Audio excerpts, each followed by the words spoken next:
வணக்கம். எல்லாரும் எப்படி இருக்கீங்க? இதுவரைக்கும் நம்ம சேனல்ல நம்ம போட்டிருக்க எல்லா கதைகளுடைய லிங்க்கும் கீழ டிஸ்கிரிப்ஷன்ல குடுத்துருக்கேன். பார்க்காதவங்க அதெல்லாம் பாருங்க. சரி, வாங்க நாம இன்னைக்கு கதைக்குள்ள போலாம். இன்னைக்கு நம்ம பார்க்க போற கதை கொஞ்சம் வித்தியாசமா இருக்கும். இந்த கதைய நீங்க கேட்டதுக்கு அப்புறம், உங்க வாழ்க்கையில இந்த கதைய கொஞ்சம் சோதிச்சு பாருங்க. உங்க வாழ்க்கையும் இந்த கதையும் ஒரே மாரி இருக்கான்னு ஒப்பிட்டு பாருங்க. கண்டிப்பா இந்த கதை உங்க வாழ்க்கையில ஒரு மாற்றத்த கொண்டு வரும்னு நெனைக்கிறேன். சரி வாங்க கதைக்குள்ள போலாம். இந்த கதையோட பேர் வந்து "ஹூ மூவ்ட் மை சீஸ்". இது ஒரு ரொம்பவே பிரபலமான ஆங்கில கதை. கண்டிப்பா நம்ப சப்ளிமெண்டரி அப்படின்னு சொல்லுவாங்க. அதாவது துணைப்பாடம்னு சொல்லுவாங்க. அந்த மாரி நமக்கு இங்கிலீஷ்ல வந்திருக்கும். நான் காலேஜ் படிக்கும்போதெல்லாம் வந்து இந்த கதை வந்திருந்தது எனக்கு சப்ளிமெண்டரியா. சில பேருக்கு தெரியும், சில பேருக்கு தெரியாது. சரி நான் கதை சொல்றேன். இது வந்து ரொம்பவே பெரிய கதை. நான் அதோடைய விளக்கம் மட்டும் குடுக்குறேன். சரி வாங்க கதைக்குள்ள போலாம். ஒரு ஊர்ல ஒரு 4 ஜீவன்கள் வாழ்ந்து வந்தாங்க. யார் யாரு அப்படின்னா 2 எலி, 2 குட்ட மனிதர்கள். இந்த 2 எலி பேரு வந்து ஸ்னிஃப் அண்ட் ஸ்கரி. அந்த குள்ள பசங்க பேரு வந்து ஹெம் அண்ட் ஹாரி. இந்த ஹெம், ஹாரி, ஸ்கேரி, ஸ்னிஃபி இவங்க 4 பேருமே என்ன பண்ணுவாங்க அப்படின்னா, தினமும் போயி அவங்களுடைய உணவ தேடுவாங்க. அவங்களுடைய உணவு என்ன தெரியுமா? சீஸ். அதுதான் அவங்களுடைய உணவு. அதுவும் அவங்க எல்லா சீஸையும் சாப்பிட மாட்டாங்க. அவங்களுக்கு புடிச்ச மாரி சில சீஸ் இருக்கும். அந்த சீஸ மட்டும் தான் சாப்பிடுவாங்க. இப்படி அவங்களுக்கு புடிச்ச மாரி ஒரு சீஸ ஒரு இடத்துல கண்டுபிடிக்கிறாங்க. அந்த இடத்துக்கு சீஸ் ஸ்டேஷன் சி அப்படின்னு சொல்லிட்டு பேர் வச்சுக்கிறாங்க. ஏன்னா, அங்க தான் அவங்களுக்கு புடிச்சமான சீஸ் நிறைய கிடைக்குது. அப்படிதான் தினமும் போயி அவங்க சீஸ சாப்பிடுவாங்க. ஆரம்ப காலகட்டத்துல ஸ்னிஃப், ஹாரி, ஹெம், ஹா இவங்க எல்லாருமே வேகமா, அதாவது ரொம்பவே சீக்கிரமா காலையில எந்திரிச்ச உடனே மொத வேலையா அந்த சீஸ நோக்கி போனாங்க. அவங்களோட மொத வேலையே அந்த சீஸ போய் சாப்பிடுறது தான். அத சாப்பிட்டு முடிச்சுட்டு தான் இவங்க மத்த வேலைய பண்ணிட்டு இருந்தாங்க. நாட்கள் போக போக போக அந்த 2 எலிங்களும் எப்பயும் போல போய் சீஸ மொத வேலையா சாப்பிட்டாங்களாம். ஆனா இந்த 2 பேர் இருக்காங்கல்ல, ஹெம், ஹியூ இவங்க 2 பேருமே கொஞ்சம் அப்படியே ஒரு மாரி மந்தமா, கொஞ்சம் தாமதமா போக ஆரம்பிச்சாங்களாம். அப்புறம் கொஞ்ச நாள் கழிச்சு, அந்த எலிகள் 2ங்களும் அதே மாரி தான் போய் சாப்பிட்டுட்டு இருந்துச்சுங்களாம். ஆனா, இந்த 2 குள்ள பசங்களும் ரொம்ப தாமதமா போக ஆரம்பிச்சாங்களாம். எங்க போயிற போது? அது அங்க தானே இருக்கும். அப்படின்ற ஒரு மிதப்புத்தன்மை. அதாவது கேர்லெஸ், அசால்ட் அப்படின்னு சொல்லலாம். அந்த மாரி அவங்க கொஞ்சம் தாமதமா போக ஆரம்பிச்சாங்களாம். அப்புறம் அப்படியே தினமும் இது பழக்கமாயிடுச்சாம். கொஞ்ச நாள் கழிச்சு அந்த இடத்துல இருக்கிற சீஸ் வந்து கம்மியாக ஆரம்பிச்சுச்சாம். இத வந்து அந்த 2 எலிகளும் ரொம்பவே தீவிரமா எடுத்துக்கிட்டாங்க. ஆனா இந்த 2 குட்ட பசங்களும் அத கண்டுக்கவே இல்ல. எப்பயும் போல போறது, சீஸ சாப்பிடுறது, வர்றது. ஏன்னா அன்னைக்கு தேவையான சீஸ் அவங்களுக்கு கிடைச்சிருச்சு. அதுக்கப்புறம் அத பத்தி அவங்க யோசிக்கல. போறது, சீஸ சாப்பிடுறது, வர்றது. போறது, சீஸ சாப்பிடுறது, வர்றது. இப்படிதான் இருந்துச்சு. அதுவும் போக போக போக அந்த தாமதம் வந்து அதிகமாயிட்டே இருந்தது. ஆனா அந்த 2 எலிங்களும் அந்த விஷயத்த கொஞ்சம் தீவிரமா எடுத்துக்கிட்டாங்க. ஒரு நாள் அந்த இடத்துல சீஸ் சுத்தமா காணாம போயிடுச்சு. இத பார்த்த அந்த எலிகளுக்கும், இந்த குட்ட பசங்களுக்கும் கொஞ்சம் அதிர்ச்சி. ஆனா எலிகள் வந்து அத ரொம்ப பெருசா எடுத்துக்கல. "ஓ! சீஸ் தீர்ந்துருச்சா? சரி" அப்படின்னு சொல்லிட்டு அவங்க வேற இடத்த நோக்கி போக ஆரம்பிச்சுட்டாங்க. ஆனா இந்த 2 குட்ட பசங்க இருக்காங்கல்ல, ஹெம் அண்ட் ஹா அவங்களால இத ஏத்துக்கவே முடியல. அவங்க ரொம்பவே புலம்ப ஆரம்பிச்சுட்டாங்க. "ஐயோ! நான் இப்ப என்ன பண்ணுவேன்? நான் எங்க போவேன்? எதுக்கு இப்படி இருக்குது? திடீர்னு இந்த சீஸ் ஏன் இப்படி போயிடுச்சு? இந்த சீஸுக்கு என்ன ஆச்சு?" அப்படின்னு ரொம்பவே புலம்ப ஆரம்பிச்சுட்டாங்க. அவங்களால அந்த மாற்றத்த ஏத்துக்க முடியல. அவங்களுக்கு திடீர்னு என்ன பண்றதுன்னு தெரியல. அவங்க ரொம்பவே ஆழ்ந்த குழப்பத்துல போயிட்டாங்க. அந்த எலிகள் ரெண்டும் வழக்கம் போல அதை பெருசா எடுத்துக்காம அவங்களுடைய இன்னொரு, அதாவது இப்ப சீஸ் ஸ்டேஷன் சீன் வச்சிருந்தாங்கல்ல, இப்ப புதுசா ஒரு இடத்த கண்டுபிடிச்சு அந்த இடத்துல சீஸ் ஸ்டேஷன் என்னன்னு வச்சுட்டாங்க. அங்க வழக்கத்துக்கு மாறாவே அதிகமான சீஸ் கிடைச்சிச்சாம். இருந்த இந்த சீஸ் ஸ்டேஷன் சில இருந்ததை விட சீஸ் ஸ்டேஷன் என்ல நல்லாவே சுவையான அற்புதமான சீஸ்கள் கிடைச்சிச்சாம். அதை பார்த்துட்டு அந்த எலிகளுக்கு ரொம்ப சந்தோஷம். அவங்க எப்பயும் போல சீக்கிரமா எந்திரிச்சு வேலையா போய் சீஸ் சாப்பிட்டுட்டு வந்துருவாங்க. இப்படிதான் அவங்களோட வழக்கம் மாறிடுச்சு. ஆனா இந்த ஹெம் அண்ட் ஹா, இந்த குட்டி பசங்க, இவங்க 2 பேரும் அந்த மாற்றத்தை ஏத்துக்க முடியாம மன அழுத்தமாகி ரொம்பவே கஷ்டப்பட்டாங்க. அப்பயும் அந்த கூட இருந்த ஹெம் சொன்னாராம், வா நம்ம வேற இடத்துக்கு போய் தேடலாம் அப்படின்ட்டு. ஆனா இன்னொருத்தர் அதை ஒத்துக்கலையா. கண்டிப்பா ஏன் இப்படி போகும், நம்ம வேற இடத்துக்கு போனா மட்டும் அந்த சீஸ் கிடைச்சிருமா, இல்ல இதே மாதிரி சுவையான சீஸ் அங்க கிடைக்குமா, நமக்கு நேரம்தான் வீணாகும். நம்ம இங்கேயே கொஞ்சம் பொறுத்து வந்து பார்ப்போம், திருப்பி இந்த இடத்துல சீஸ் வருதான்னு அப்படின்னு கொஞ்ச நாள் அந்த இடத்துலயே காத்திருக்காங்களாம். ஆனா எந்த பலனும் கிடையாது, அங்க சீஸ் கிடைக்கல. பொறுத்து பார்த்துட்டு இருந்த அந்த ஹெம், நீ வந்தா வா, வராட்டி போ, நான் உன்னை எவ்வளவோ சொல்லிட்டேன் வா அப்படின்னு சொல்லி கூப்பிட்டதுக்கு வரமாட்டேன் அப்படின்னு சொல்லி இவர் சொன்னதுனால அந்த ஹெம் மட்டும் தனியா சீஸை தேடி போனாராம். போயிட்டு இருக்கும்போது அவருக்கு கொஞ்சமா அங்க இங்கன்னு சீஸ் கிடைச்சிச்சான். அவங்க 2 பேரும் ரொம்பவே பசியா இருந்தாங்களாம். ஏன்னா ரொம்ப நாளா அவங்க எதுவுமே சாப்பிடல. நகரத்துக்கு கூட சத்து இல்லாம இருந்தாங்களாம். அந்த நிலைமையில கூட அந்த இன்னொருத்தர் வரல. அந்த ஹெம்ன்றவர் மட்டும்தான், அதாவது ஹா வரல, ஹெம்ன்றவர் மட்டும்தான் இந்த சீஸை தேடி போனாரு. அவர் கொஞ்சம் முயற்சி பண்ணதுக்கு ஏற்ற மாதிரி சீஸ் கிடைச்சிச்சு.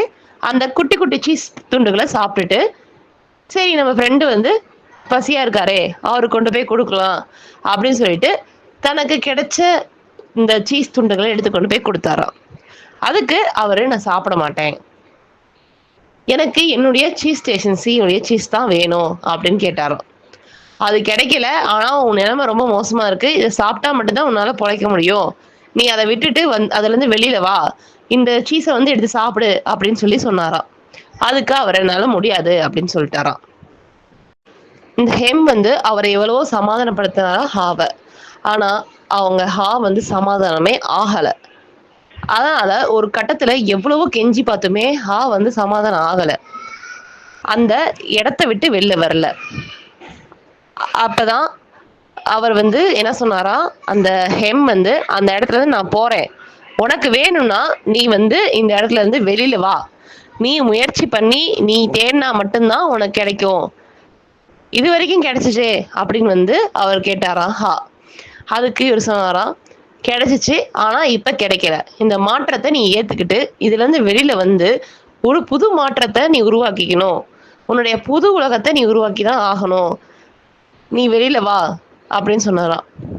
முடியாது அப்படின்னு சொன்னதுனால ஹெம் நீ வந்தாவா வராட்டி போன்ட்டு அவர் பாட்டுக்கு அவர் வழியில அந்த சீஸை தேடி போக ஆரம்பிச்சிட்டாராம். இந்த ஹெம் சீஸை தேடி கொஞ்சம் கொஞ்சமா போக ஆரம்பிச்சிட்டாராம். அப்படி போகிறதுக்கு முன்னாடி அவர் அந்த இடத்துல ஒண்ணு எழுதிட்டு போனாராம், அக்செப்ட் த சேஞ்ச், அதாவது மாற்றத்தை ஏற்றுக்கொள் அப்படின்னு சொல்லிட்டு. அதுக்கப்புறம் எழுதிட்டு அவர் பாட்டுக்கு போயிட்டாராம் ஹெம். போயிட்டு எல்லா இடத்துலயும் தொலாவினாராம். கொஞ்சம் கொஞ்சமா அந்த சீஸை தேடி அந்த வாசனை வச்சு நுகர்ந்து சீஸ் இருக்க இடத்த கண்டுபிடிச்சாராம். கரெக்டா அவரும் அந்த சீஸ் ஸ்டேஷன் எண்ணுக்கு போயிட்டாராம். அங்க போய் பார்த்தா அவங்க எலி நண்பர்கள், அவங்க ஸ்னிஃப் அண்ட் ஸ்னரி, அவங்க ஏற்கனவே அங்க இருந்தாங்களாம். இதை பார்த்த ஹெம்முக்கு ஆச்சரியமா இருந்துச்சாம். நீங்க ஏன் என்கிட்ட சொல்லல அப்படின்னு கேட்டாங்களாம். அதுக்கு அந்த எலி நண்பர்கள் சொன்னாங்களாம், நாங்க தான் உங்களை பாக்குறதே இல்லையே, நாங்களாம் முன்னாடி சீக்கிரமா வருவோம், நீங்களும் சீக்கிரமா வருவீங்க, நாங்க பாத்துக்குவோம், ஆனா இப்ப எங்க கொஞ்ச நாளா நீங்க வரதே ரொம்ப தாமதம் ஆயிடுச்சு, அதனாலதான் எங்களால உங்களை பார்க்க முடியல அப்படின்னு சொல்லி சொன்னாங்களாம். அப்ப அந்த ஹெம் கேட்டாரா, உங்களுக்கு இது முன்னாடியே தெரியுமா, இந்த மாதிரி சீஸ் ஸ்டேஷன் சில சீஸ் காணாம போயிடுச்சு அப்படின்னு சொல்லி சொன்னாரா. அந்த எலிகள் சொன்னாங்களா, எங்களுக்கு இது முன்னாடியே தெரியும், ஏன்னா சீஸ் ஸ்டேஷன்ல இருக்க சீஸ் நாளுக்கு நாள் குறைய ஆரம்பிச்சிருச்சு, கண்டிப்பா இது ஒரு ஆபத்தை விளைவிக்கும்னு எங்களுக்கு முன்னாடியே தோணுச்சு, அதனாலதான் நாங்க அங்க சீஸ் கம்மியா இருக்கும் போதே ஒரு புது இடத்த நாங்க கண்டுபிடிச்சோம், அப்பயே நாங்க கண்டுபிடிச்சு வச்சதுனால அங்க ஒரு மாற்றம் வரவும் நாங்க இந்த இடத்த தேடி வந்துட்டோம் அப்படின்னு சொன்னாங்களாம். இதை கேட்ட ஹெம்முக்கு ரொம்பவே ஆச்சரியமா இருந்துச்சாம். எப்படி இந்த எலிகள் வந்து இப்படி இருக்காங்க? அதே மாதிரி தானே நானும் சொன்னேன். ஆனா ஹெம் சொல்லியிருப்பாரு முன்னாடியே, இந்த மாதிரி வந்து சீஸ் வந்து கம்மியாயிட்டே இருக்க மாதிரி இருக்கு அப்படின்னு சொல்லிட்டு. ஆனா அவரு தான் கண்டுக்கவே மாட்டாரு, அப்படியே இருந்திருப்பாரு. சரி, ஹேமுக்கு வந்து தன்னுடைய தவற புரிஞ்சுக்கிட்டாரு. தான் வரல, குறைந்தபட்சம் நாமளாவது வந்து தேடி இருக்கணும். சரி, இப்பயாவது நம்ம ஹாவை விட்டுட்டு தனியா வந்து தேடி வந்துட்டு இந்த சீஸ் ஸ்டேஷன் என்கிட்ட வந்துட்டோம், இனிமே இந்த சீஸ் பிரச்சனை இல்லை அப்படின்னு நினைச்சிட்டு நல்லா வயிறு நம்ப சாப்பிட்டாராம். அதுக்கப்புறம் இன்னும் அவருக்கு பிடிச்ச மாதிரியான சீஸ் துண்டுகள், அதாவது என்ன சொல்லுவாங்க, ஃப்ளேவர், அது நிறையாவே இங்க இருந்துச்சாம். அதான் ரொம்பவே வந்து சந்தோஷமா ரொம்ப நாளைக்கு அப்புறம் சீஸ் கிடைச்ச மகிழ்ச்சியில சாப்பிட்டாராம். நல்லா வயிறார சாப்பிட்டுட்டு சரி நம்ம ஃப்ரெண்டுக்கு கொஞ்சம் ஒன் போய் கொடுக்கலாம் அப்படின்னு யோசிக்கும் போது அவருக்கு அப்ப தோணுச்சான், ஆமா நம்ம கொண்டு போய் கொடுத்தப்ப அவன் என்ன சொன்னான், முடியாதுன்னு தானே, வேணாம் தானே சொன்னான். சரி, எவ்வளவு நாள் அப்படியே இருக்க முடியும்? கண்டிப்பா அவன் அதுல இருந்து வெளில வந்து ஆகணும். அவனா அவனா அவனுடைய அந்த எண்ணத்துல இருந்து வெளில வந்து இந்த சீஸை தேடி வர வர வரைக்கும் அவனால எந்த மாற்றத்தையுமே வந்து ஏத்துக்க முடியாது. அவனே வெளியில வரட்டும் அப்படின்னு நினைச்சுக்கிட்டு இந்த சீஸ் எல்லாம் வந்து சாப்பிட்டுட்டு இருந்தாராம். சாப்பிட்டுட்டு அவங்க எலி நண்பர்கள் கிட்ட இதையும் கேட்டு வச்சுக்கிட்டாராம், இப்ப இங்கேயும் காலியானா வேற ஏதாவது சீஸ் ஸ்டேஷன் கண்டுபிடிச்சிருக்கீங்களா அப்படின்ட்டு. அவங்க வந்து இன்னும் இல்ல, இதே வந்து 1 மாசத்துக்கு வந்து இருக்கும், இருந்தாலும் நாம வந்து இன்னொரு ஸ்டேஷனை வந்து கண்டுபிடிக்க ஆரம்பிக்கணும் அப்படின்னு சொல்லி எல்லாம் பேசிக்கிட்டு இருந்தாங்களாம். திடீர்னு அங்க யாரோ வர மாதிரி இருந்துச்சாம். இவங்க 3 பேரும் பதட்டமாயிட்டாங்களாம். யாரு வராங்க அப்படின்னு சொல்லிட்டு வேக வேகமா வர மாதிரி இருந்துச்சாம். அப்புறம் பார்த்தா அவங்க வேற யாரும் இல்ல, அவங்களுடைய நண்பர் தான் வந்திருந்தாரு. கடைசியா அவரு அந்த அவருடைய மனப்பான்மையை விட்டுட்டு அந்த மாற்றத்தை ஏத்துக்கிட்டு அவர் அங்க இருந்து இங்க சீஸ் ஸ்டேஷன் என்ன கண்டுபிடிச்சு வந்திருந்தாரு. வந்துட்டு அவரும் வயிறு நம்ப சீஸ் சாப்பிட்டாரு. இவங்க 4 பேரும் ஒன்னா சேர்ந்து அதுக்கப்புறம் நேர எங்கெங்கெல்லாம் சீஸ் ஸ்டேஷன் இருக்குன்றத முன்கூட்டியே கண்டுபிடிக்க ஆரம்பிச்சிட்டாங்க. இந்த கதை வந்து உங்களுக்கு ரொம்ப சிம்பிளா இருக்கலாம். ஆனா இந்த கதையில அந்த ஆத்தர் என்ன சொல்ல வராரு, அதாவது அந்த எழுத்தாளர் என்ன சொல்ல வராருன்னா, நம்ம வாழ்க்கையில சில விஷயம் நமக்கு கிடைச்சிட்டு இருக்கும், நாம அதை எடுத்துக்கிட்டு இருப்போம். ஒரு நாள் அந்த விஷயம் இல்லைன்னா நம்ம வாழ்க்கை அப்படியே தலைகீழா மாறிடும். சில பேர் அந்த விஷயம் மாறுது அப்படின்றத முன்னாடியே தெரிஞ்சுக்குவாங்க, இல்ல இது இவ்வளவு காலம்தான் இருக்குன்றத முன்கூட்டியே தெரிஞ்சுக்குவாங்க. அதுக்கேற்ற மாதிரி அவங்க வேற ஏதாவது மாற்றத்தை கண்டுபிடிச்சு வச்சிருப்பாங்க, அதாவது தீர்வு அதை கண்டுபிடிச்சு வச்சிருப்பாங்க. இன்னொருத்தவங்க வந்துட்டு அது நடந்ததுக்கு அப்புறமேட்டு தான் அதை வந்து ஏத்துக்குவாங்க. ஏத்துக்கிட்டு கொஞ்சம் கொஞ்சமா அந்த இதுல இருந்து வெளியில வருவாங்க, அந்த மாற்றத்துல இருந்து வெளில வந்து அடுத்த கட்டத்துக்கு நகர்ந்து போவாங்க. இன்னும் சிலர் அதையே புடிச்சு உக்காந்துக்கிட்டு இருப்பாங்க, அந்த மாற்றத்துல இருந்து வெளியில வரவே மாட்டாங்க, வேற எதையும் அவங்க ஏத்துக்கவும் மாட்டாங்க. அப்படிப்பட்டவங்க நம்ம என்னதான் அறிவுரை சொன்னாலும் அவங்க அதுல இருந்து வெளில வர மாட்டாங்க. அவங்களா அதை உணர்ந்து அதுல இருந்து வெளியில வந்தா மட்டும்தான் உண்டு. அதான் இந்த கதையில சொல்லியிருப்பாங்க. இவங்க 4 கதாபாத்திரங்கள் சொல்லியிருந்தாங்க. அதுல பாத்தீங்க அப்படின்னா அந்த 2 எலிகள் ஸ்னிஃப் அண்ட் ஸ்கரி, அவங்க எப்படிப்பட்டவங்க அப்படின்னா ரொம்பவே தெளிவான ஆளுங்க. அது அங்கதான் இருக்கு, இருந்தாலும் அந்த சரியான நேரத்துக்கு போய் அதை வந்து எடுத்துக்குவாங்க. அதே மாதிரி இந்த ஹெம் அண்ட் ஹா, அவங்க வந்து கொஞ்சம் ஆவரேஜ் பீப்புள்னு சொல்லுவாங்க. அவங்க வந்து அந்த மாற்றத்தை வந்து நிகழ்ற வரைக்குமே பொறுத்திருந்து அதுக்கப்புறம் தான் கொஞ்சம் கொஞ்சமா அவங்கள மாத்திக்கிட்டாங்க. அந்த ஹெம் அப்படின்றவர் வந்துட்டு ஈஸியா, அதாவது ஒரு விஷயம் நடந்துருச்சு, சரி ஓகே இதை நம்ம ஏத்துக்கலாம்னு சொல்லிட்டு கொஞ்சம் கொஞ்சமா அந்த இதுல இருந்து வெளியில வந்துட்டாரு, மாற்றத்தை ஏற்றுக்கக்கூடியவர். ஆனா அந்த கடைசி வரைக்கும் அதை ஏத்துக்கல. ஆனா எப்படியோ கடைசியா அவர் அதை உடைச்சிட்டு வெளில வந்துட்டாரு. இப்படிதாங்க நம்ம எல்லாருமே இருக்கிறோம். நமக்கு ஒரு விஷயம் ஈஸியா கிடைக்குது அப்படின்னா அது கிடைக்கிற வரைக்கும் நம்ம எடுத்துக்கிட்டே இருப்போம். அதாவது சொல்ல போனா கம்ஃபர்டபுள் ஜோன். நாம ஒரு விஷயம் வந்து நமக்கு ஏதாவது நம்ம வேலைக்கு போறோம், அந்த வேலை நமக்கு இருந்துகிட்டே இருக்கு, சம்பளம் வந்துகிட்டே இருக்குது.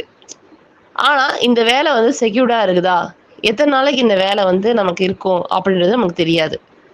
ஒரு சில புத்திசாலிகள் என்ன பண்ணுவாங்க, இப்ப இந்த வேலை இல்லைன்னா நம்ம என்ன பண்ணலாம்? அதாவது பிளான் பின்னு சொல்லுவாங்க. அந்த மாரி. இந்த வேலையில இவ்வளோ பிரச்சனை இருக்கு. கண்டிப்பா இது வந்து என்னைக்காவது ஒரு நாள் இந்த வேலை நமக்கு போகும். அப்ப அந்த வேலை போகும்போது நம்ம என்ன பண்ணலாம் அப்படின்றத முன்கூட்டியே அவங்க வந்து யோசிச்சு வச்சிருப்பாங்க.